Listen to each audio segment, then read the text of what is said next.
Good morning. Welcome to Bibles and Bathrobes. I'm Sue Montgomery and I'm so glad you're here. This morning we're going to talk about embracing the silver lining. And to do that, excuse me, we're going to look at 2 Corinthians 4, verse 1, verses 7 through 9, and then verse 17. And this is the Apostle Paul writing, and this is the New International Version. Therefore, since through God's mercy we have this ministry, we do not lose heart.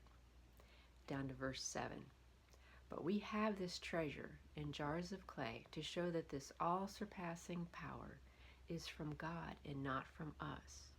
We are hard-pressed on every side, but not crushed. Perplexed, but not in despair. Persecuted, but not abandoned.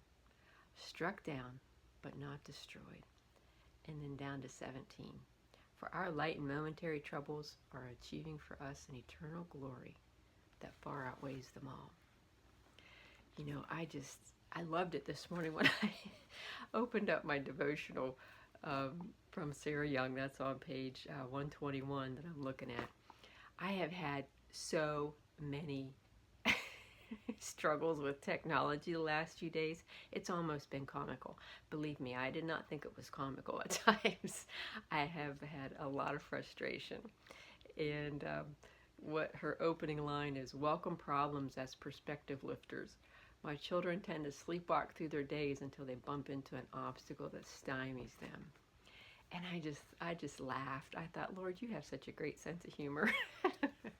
Because the process that I've been through, it just reminds me, you know, my ministry, whatever God's doing in my life, is not about me. And it is not anything that I bring to the table.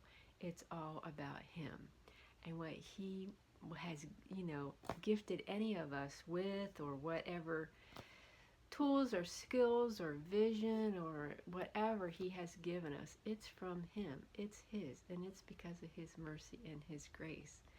And that part about the clay pots, now I've talked about that before, you know, that God uses our weaknesses to show that this, whatever is being accomplished in our lives, is about Him.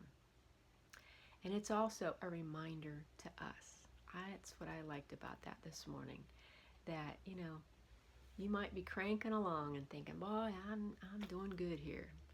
And then you run into a struggle and you go, oh, wait a minute. And for me, that just makes me stop and say, Lord, what is it that you're teaching me here? What do you want to show me?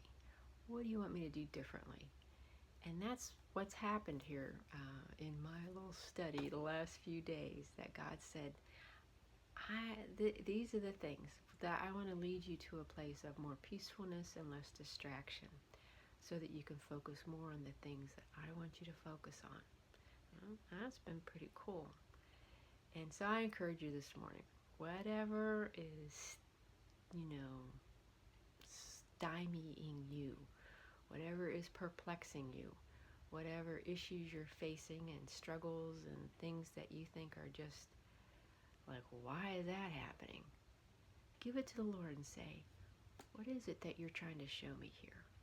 What is it that you want me to do differently? Lead me in the way that you have for me.